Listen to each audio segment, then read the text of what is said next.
Can you boost your immune system to fight COVID-19? This is the question on everyone's mind as we face a worldwide crisis. We don't yet know how to fully prevent or manage the damage caused by COVID-19, the disease caused by a coronavirus that is new to us all. We see online claims that we can boost our immune system with just about everything from vitamin C or vitamin D to essential oils and silver nanoparticles. But how do we know which of these recommendations, if any, really work? That's a tough question to answer, mainly because the immune system is not one thing that we can easily measure. It's an intricate and delicate system with many different components. Helping one section might impair another, or boosting a certain section may have nothing to do with fighting viruses. That makes knowing what to do challenging. Plus, how do we know if something that helps with another virus will help with this new coronavirus? As you can see, there is much we simply cannot know. Finally, if you are older or have an underlying health condition including diabetes and high blood pressure, you have an increased risk of severe symptoms, and potentially, loss of life from COVID-19. We recommend taking every precaution to avoid it. If you're young and otherwise healthy, your risk of complications is much lower.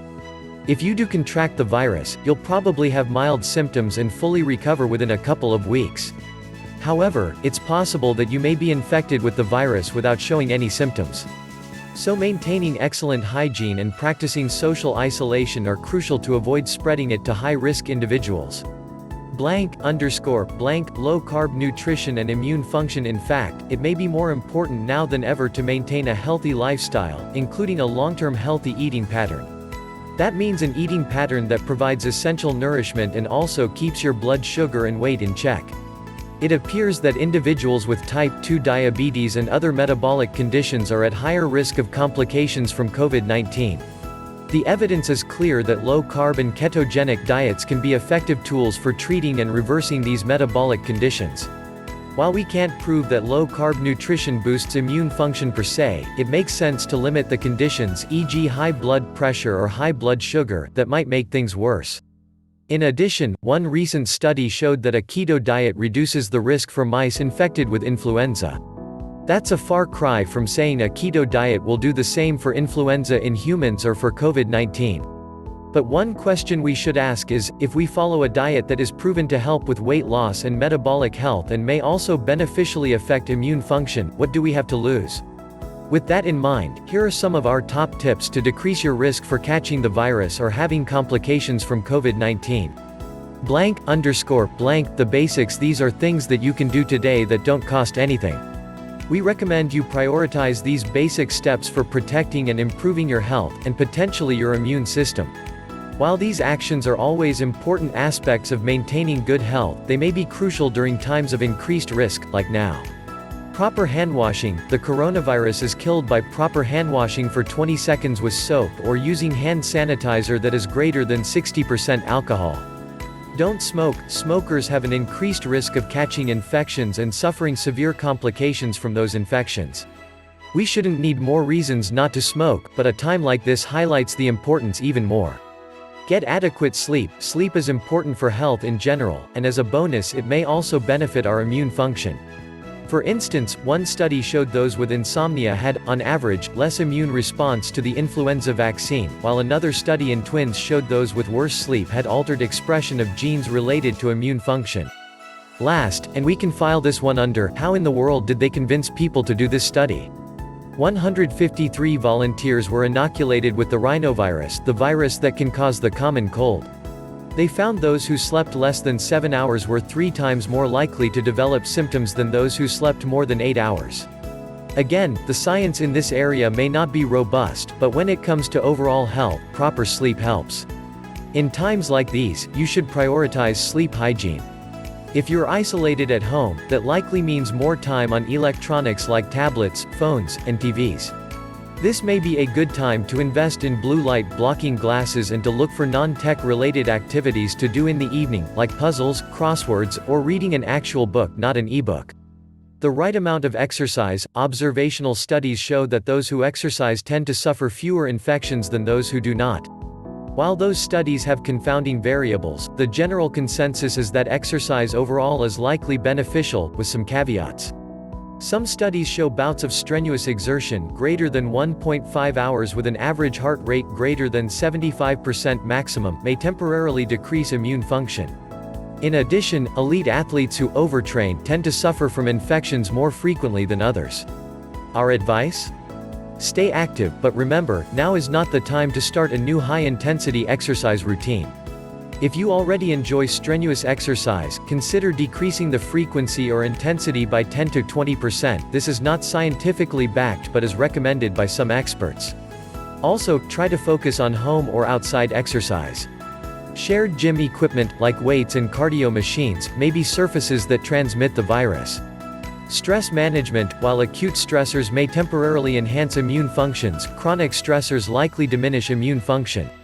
Worrying about the stock market, stressing about having enough toilet paper, and focusing on the uncertainties of the future can raise cortisol levels, which may negatively impact our immune function. While data is difficult to interpret in this area, one study showed medical students with increasing stress levels before their final exams had decreased function of natural killer cells, the cells that are the first responders of our immune system. We can't make this stressful situation disappear. But we can all take measures to control our response to stress. Meditation, mindfulness exercises, and getting outside and going for walks are all examples of activities that are free and relatively easy to do. Whether stress management techniques help your immune system or not, they can potentially help blood pressure, blood sugar, and make your days much more pleasant. If you drink alcohol, drink in moderation. In times of stress, some people turn to alcohol as a coping mechanism. While meditation, nature walks, and mindfulness exercises are likely healthier ways of coping, for some they aren't enough, and alcohol adds a little something extra. There's no judging here. We all have to do what we can to get through tough times. However, studies show a relationship between chronic heavy alcohol consumption and increased susceptibility to infections. Perhaps most pertinent for the discussion about COVID-19, some of these studies showed an increased risk among heavy drinkers of acute respiratory distress syndrome (ARDS), the lung complication responsible for most of the COVID-19 related deaths. The trick is knowing where to draw the line. While there is little science, most experts suggest that a reasonable daily limit is 2 drinks for men and 1 drink for women. Keep in mind that following a low-carb lifestyle may decrease your tolerance to alcohol, so you may need to adjust your intake. Supplements. Could taking vitamins, minerals, or other supplements help protect you from COVID-19? Contrary to what you might read on the internet, this is a question that can't be answered definitively. Here's what we do know about certain supplements that reportedly have immune-boosting properties. Vitamin C. For decades, vitamin C has been used to help prevent the common cold. Among other functions, this vitamin can help maintain healthy skin that provides a barrier to germs and other harmful invaders. In addition, some, but not all, studies suggest it may improve the function of certain white blood cells that fight infection. In addition, there is conflicting evidence about the potential mortality benefits of high-dose vitamin C for patients with sepsis, the most severe form of systemic infections. While it's unclear whether taking a vitamin C supplement is beneficial for COVID-19, for most people there's no harm in taking up to 2,000 mg per day, the upper limit set by the National Academy of Medicine. For smokers and high-risk individuals, it's definitely worth considering. Vitamin C is water-soluble, so your body will excrete whatever you don't need into your urine. However, at very high doses, vitamin C may cause diarrhea or increase the risk of kidney stones, especially in men, so be sure not to exceed 2,000 mg daily. Vitamin D is both a hormone and a vitamin. Vitamin D plays a number of important roles in health. In recent years, people have taken very high doses of vitamin D with the intention of boosting immunity. But is this an effective tactic? A 2017 systematic review of 25 randomized trials found that taking a vitamin D supplement seemed to have a mild protective effect against respiratory tract infections in most people, but provided much greater protection in those who were very deficient in vitamin D. If your vitamin D levels are low, you may have a better chance of staying well if you supplement with 2,000 IU per day, or more, with medical supervision. Many, perhaps even most, people are deficient in vitamin D. So it's probably wise to take a vitamin D supplement right now, especially if you're at increased risk for COVID-19. Of course, your body can make vitamin D on its own when your skin is exposed to sunlight, so try to get some sun whenever you can. How much sun depends on the time of year and your location.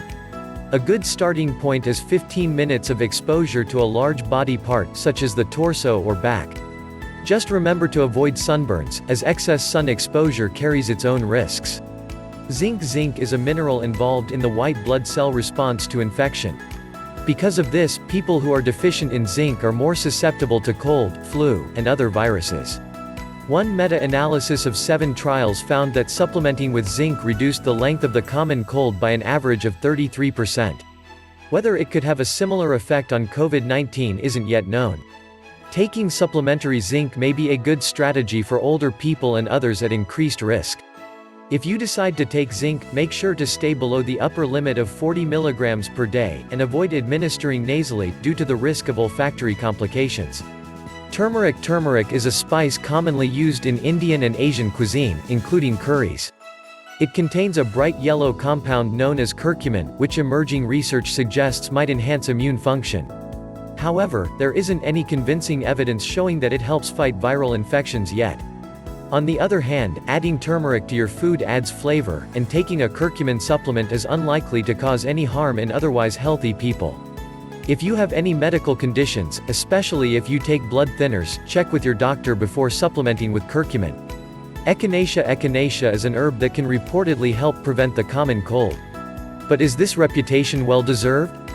A recent systematic review of randomized trials found that echinacea may possibly have a mild protective effect against upper respiratory infections but doesn't appear to reduce the length or severity of illness. While it's impossible to say whether it might offer any protection against COVID-19, it appears to be safe to take on a short-term basis. If you're at high risk, you may consider taking it for the next several weeks. Garlic, a popular and pungent herb with a characteristic aroma, is widely believed to have antibacterial and antiviral effects, including helping to fight the common cold. A 2014 randomized controlled trial did find that people who took a garlic supplement had fewer colds and recovered more quickly from colds than people who didn't take garlic. Although this is encouraging, this is just one study. Other high-quality trials are needed to confirm whether garlic is truly beneficial for the common cold or other upper respiratory infections. For now, enjoy garlic for its zesty flavor and unmistakable aroma rather than counting on it to boost your immunity during the coronavirus pandemic. Nutrition. Fruits, veggies and seeds. Getting plenty of fruits, vegetables, and seeds is a common recommendation seen on many sites, but the evidence is inconclusive if it truly helps. In one often quoted study, elderly volunteers were randomized to less than 2 or greater than 5 daily servings of fruits and vegetables. They found the group with the higher fruit consumption had a better immune response to the pneumonia vaccine but not to the tetanus vaccine. Another claim is that eating the rainbow, and getting adequate phytonutrients, improves immune function and reduces infection risk. Unfortunately, eating the rainbow, and getting adequate phytonutrients, are poorly defined terms, and such messages are usually compromised by being based on nutritional epidemiology studies heavily impacted by the underlying diet, i.e. mostly in high-carb diets, and healthy user bias. Therefore, we cannot conclude that any one specific food will improve your immune function. However, as with many other potential health benefits, it makes sense to stick to a diet that provides adequate essential nutrition and is rich in minimally processed natural foods. It may not be more complicated than that. Refined carbs and sugars. Laboratory evidence suggests sugar may impair white blood cell function, but no credible evidence shows eating it makes you get more infections. However, other evidence suggests acute rises in blood sugar may increase risk of infections and complications. Therefore, it would make sense that we want to limit these blood sugar elevations. Refined carbohydrates and simple sugars are 2 of the biggest offenders for blood sugar spikes and therefore should probably be avoided. This is different than saying studies show avoiding these foods results in fewer infections. We don't have that evidence. Plus, as we have mentioned many times, it's difficult to isolate the effect of one food since any food's effects have to be studied within the context of the underlying diet, i.e. standard American diet versus a low-carb diet. However, one simple solution is to use the measurement of your own blood sugar as a guide. If higher blood sugar is associated with more complications, it makes sense we want to limit that. We suggest measuring your blood sugar either with a regular glucometer or, even better, with a continuous glucometer (CGM) if you have access to one. If the foods you eat cause your blood sugar to rise above 140 mg per deciliter, 7.8 mmol/L, consider eating something different. Studies show that a low-carb, moderate protein, higher fat diet effectively reduces blood sugar and can even reverse type 2 diabetes. We don't have proof that this will boost your immune system, but it may help keep blood sugars in check, which may be associated with decreased infectious risk. Chicken soup bone broth. Treating colds and the flu with chicken soup may be the most popular urban myth of all time. Surprisingly, it may not be 100% a myth. One study showed chicken soup inhibited neutrophil migration, which the authors suggest could improve our ability to recover from infections. However, this is one of those instances where laboratory findings may not translate to clinical improvements such as fewer or less serious infections. But it's hard to argue with a tasty homemade soup with chicken, a few low-carb veggies, and plenty of real salt. Immune booster or not, it sounds like a great meal for a wintry day in self-isolation. We chalk that one up to good self-care. Fasting. With all the focus on how certain foods affect your immune system, you may also wonder, what about fasting? One study in mice showed that fasting, or more specifically refeeding after a fast, restored immune function that had been suppressed by chemotherapy. During the fasting period itself, however, it appeared to impair the immune system. In addition, the beneficial response to refeeding may be lessened in the elderly. These are very important caveats. Over the long term, intermittent fasting and refeeding may boost the immune system. However, during an acute pandemic, where the immediate risk of infection is higher than usual, it may not be a good time to try fasting, given the potential for a temporary decrease in immunity. This may sound surprising for those who have heard the phrase, starve a fever. The theory is that humans have evolved to not feel hungry and purposely avoid food during an acute illness as a protective mechanism, which may in turn limit nutrients the virus needs to replicate. To be clear, this is all conjecture without any quality supporting evidence. Other evidence suggests that ketones are beneficial for immune function, and perhaps that could be why some recommend fasting. But considering all of the data together, if that were the case, you would likely be better off eating a keto diet and not fasting. Based on the limited data available, we suggest not fasting longer than 36 hours during the outbreak of the coronavirus, especially if you are older than 60 years old. It's logical that you can continue with shorter duration time-restricted eating, although there is no data on this either. Over-the-counter pain and fever medications for coronavirus. Should you take one of the common over-the-counter (OTC) medications for the headaches and fever that are often the symptoms of COVID-19 illness? In particular, what about taking non-steroidal anti-inflammatory drugs (NSAIDs)? These include drugs like aspirin, ibuprofen, Advil, Motrin, Midol, and naproxen, Aleve, naproxen. Some treating doctors have tweeted their experience that while younger people in general have milder reactions to the coronavirus, those younger people with severe COVID-19 related complications tend to also be taking NSAIDs such as ibuprofen. The French health minister, who is also a doctor, made a sweeping recommendation to use paracetamol, also known as acetaminophen, instead. It is important to note that this is not a new scientific study.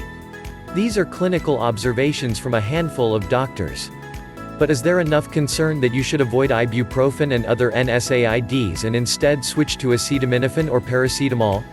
Some older observational studies support more severe disease complications arising from colds and flu in those who are taking NSAIDs. But this could be because the more severe diseases cause more symptoms, and that is why more people take NSAIDs to combat those symptoms. Remember, a fever is part of your body's response to combat the virus. By itself, a fever is not dangerous for most people unless it is sustained above 104 degrees Fahrenheit 40 Celsius. It is uncomfortable, but not dangerous. Without having clear data, it is difficult to know what to do. But perhaps err on the side of caution for now until better quality data is available. Instead of taking an OTC pill for a headache or fever, consider starting with cool sponge baths, damp washcloths, and remember to rest and drink plenty of fluids with electrolytes, such as using Diet Doctor's electrolyte elixir drink.